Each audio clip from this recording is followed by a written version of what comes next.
Hi guys, welcome back to Headwaters Homestead. I'm Christine, and today we are in the basement, and it's been a long time coming, but we are starting seeds, finally starting seeds. I'm very excited to get my hands back in the soil and to get these seeds going. I'm just going to show you the setup here that we have. Todd built me this really nice potting planting table last year, and it has come in handy for a lot of things. So right now what I'm going to do is get our seed starting trays together. We bought these from Bootstrap Farmer this year. This is our third gardening season. The prior two seasons we used 4-inch pots from Amazon. They worked well. They're pretty disposable though. They get pretty damaged easily, so we're hoping that with these Bootstrap Farmer ones they will last a little bit longer than the other ones did. So basically what we're doing is putting all of the pots into the trays with the holes in the bottom, and then we're going with the 10-20 shallow microgreen tray for our bottom watering. So you got the pot, you got the pot holder, and then you've got the shallow microgreen tray. Now with our flowers, I'll show you that when we get those started. These are going to be for all of our vegetables, fruits and vegetables. With our flower setup, I got the 10-20 deep trays, and I got the 6-cell pots from Bootstrap Farmer. You'll see those when we get to planting the flowers. Right now we're going to focus on some brassicas and peppers, tomatoes, and whatever else we can get our hands into. I'm so excited to get this going. So I'm going to get the rest of these trays set up and I'll be back with you. I haven't really found an easy, quick way to get these pots in here, so one at a time we'll just get them going. These are, let me see here, 32. So these trays can hold 32 of these pots. And again, these are going to be all of our vegetables, our peppers, our tomatoes, our brassicas, anything else that we're starting inside.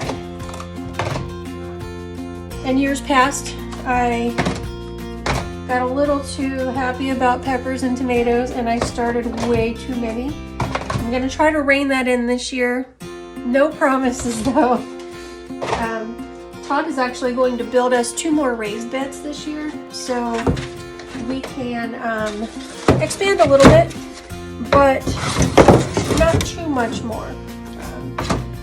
The goal eventually is to have our whole south field filled with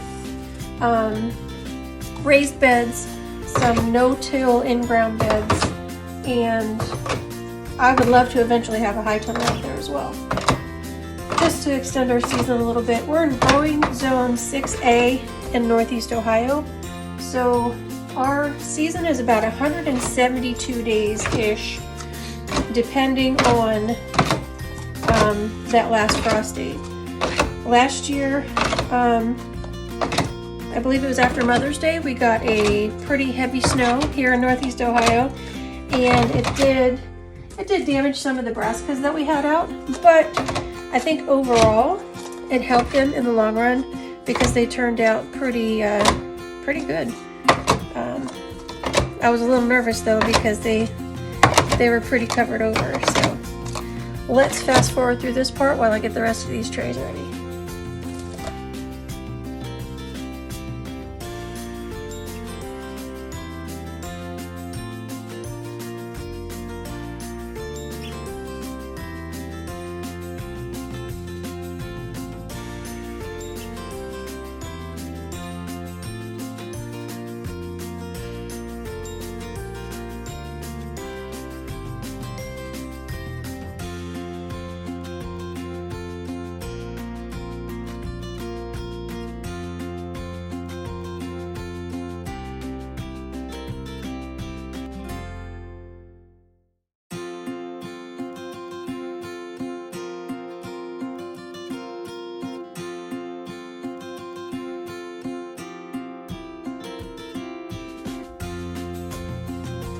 So far I've got about 5 of these together. Again, I'm trying not to get too overzealous with starting tomatoes and peppers, but this year we're hoping to sell some of our plants and also give some of the starts away to our friends and our neighbors. Last year we had a lot to give away, and we were able to bless a couple of people with some of our peppers and our tomatoes. And from what I've heard, they did well, so that is exciting. I'd also like to get into maybe like a CSA this year. I have to look into the legalities of that in our township and where we're at, but I would love to get into some sort of a CSA, even if we start small with maybe some eggs, with eggs as an option, and whatever produce is seasonally available. So like on the website, there would be a drop-down menu, and you click on that drop-down menu and you'll see what is available for each week. The subscription would be, basically you would tailor it to your needs. You could do a weekly box, you could do a monthly box. We'd still have to figure out all those details, but it's all in my brain right now. It's all up here, and I want to get it out there, and I want to get it to you guys. Anything that we could ship, that would be available for shipping. I want to get into some lemon balm syrup and elderberry syrup. Also, what else? Some tinctures and things like that. We have some elderberry starts right here that we actually started. Where'd you guys go? There you are. We actually started these about 7 months ago, and they're starting to come up and they're doing really well. So there's our elderberry starts. But yeah, anything that we do that's available for shipping, I would love to get that going as well. Like I said, it's all in my brain right now, and I feel like sometimes I've got like 17 beach balls up in the air, and I'm just poking at each one of them, trying to keep them all up and thinking, what's the next thing? What's the next thing that we can get into, and what's the next thing that we need to do? The goal here is to ultimately become sustainable enough to where we can work from home. We can produce things from home. We can provide for our community. My 5-year plan would be to have an off-site restaurant that is a cafe that would serve everything farm to table. So things that would be produced here and grown here and processed here, and also things that we could source from our local community, from our neighbors and our surrounding areas. Those things that maybe we can't grow, like right now we're not set up to have any kind of cows or anything like that. We do have chickens coming. We're going to start this year with 50. We're going to process those and see how it goes, and then hopefully we can kind of grow from there. Todd is right now building or finishing out the build for the chicken tractor. We also have turkeys coming this year. We have 15 turkeys. We have to work on housing for those guys. I think they'll be here in May, and then we'll be processing those here on site too. Also want to have these workshops where you guys can come out and participate in the processing. You can participate in the whole thing, and then you can walk away with some knowledge and some chicken, some fresh pasture chicken. So that's our goal. But right now we got to get started with these little things. So continuing on with seeds.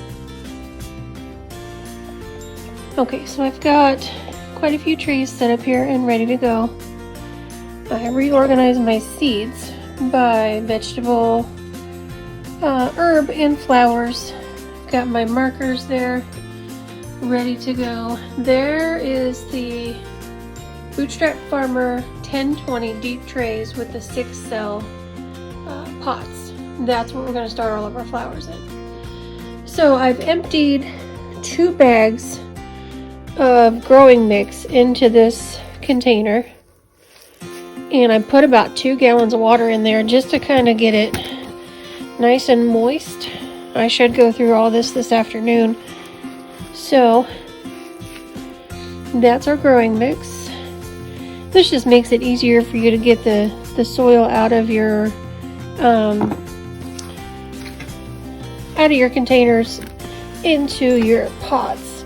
It's easier than trying to do it from the bag. Plus you can add moisture as you need to. This is a little bit wet. I'll get it mixed in a little bit more, but it's holding pretty well. You guys, I can't tell you how good it feels to get my hands back in the soil. It's been a long winter. So we'll get that going. We also, this growing mix we got from Ohio Earth Food, the Seed Catapult. This is an organic growing mix. We partnered with Southgate Farm and purchased 20 bags from their pallet. So to make it a little bit more affordable for all of us, we just partnered with them and got bags of this from Ohio Earth Food. And this is a local company to us. They are in Hartville, and we're also in Hartville. So I'm excited to give this a try and see how well it works out for us. Okay, so now what I'm going to do is start filling up these pots with our prepared soil. That's nice and moist. Again, I'll get it mixed in a little bit better just to get it in there a little bit more. Gotta figure out a better way to do this too. Let's see here. What if I just scoop? Try the scoop method. That might work out a little bit better than dumping it in, because then if I dump it in, it's going to go all down into the seed containers. I'm sorry, the pot container. I don't want to pack it down in there too much either. We'll get plenty of soil in each pot, and I reorganized my seeds and realized that I've got a lot. Every time Todd checks the mail and he walks in and there's new seeds, he just kind of gives me this look like, really? You got more seeds? I'm like, well, yeah, because I didn't have those ones. Or I did have those ones and I really like them, so I need to get more. So like I said, we're just going to fill up these pots. It's probably going to take me a little while to get them all filled up, but I'm happy to have dirty hands again and happy to be getting these seeds started. So I will get back with you guys. Okay, roosters. All right, so our pepper varieties this year, we are going to do some jalapenos.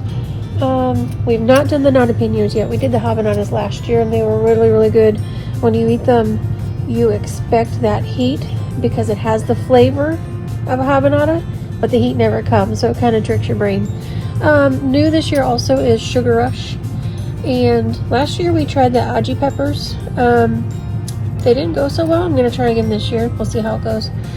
These are just some regular jalapenos. We're doing some pumpkin spice and some lemon spice jalapenos. The mini bell mix went crazy last year, and those were really good. Just fresh eaten peppers. The California Wonder Bell. Cayenne peppers. We made our own red pepper flakes with these, and it's really good stuff. Really hot, but really good. Of course, shishitos. Habanadas again this year. And sweet banana peppers.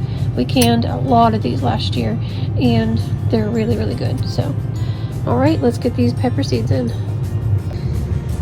All right, so what I'm gonna do here is I'm probably gonna do a tray of hot and a tray of mild peppers, just so we don't get any confusion, so they don't get mixed up. Yeah, so we're doing probably 4 pots of each pepper, and I'll probably put 2 or 3 seeds in each pot just to make sure if any don't germinate or if something doesn't go right, at least there's going to be a backup and hopefully some more growing there.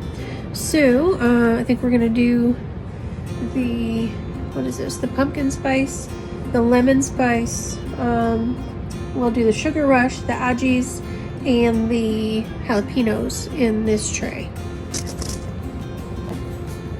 I am going to go ahead and mark these right now before I get them in the pots. That was a little trick that I saw on Roots and Refuge from Jess. Mark right on your markers first and then put them in your pots. That way there's no confusion and you know what's in there even before you get this those markers start. So there is the very first tray of seeds started for this season. A variety of peppers. Can't wait for these things to get going. I'm gonna come down here tomorrow and expect them to be sprouted already, but I know they won't be. So there's our peppers, and I'll keep you updated with the rest. Thanks for being here, guys.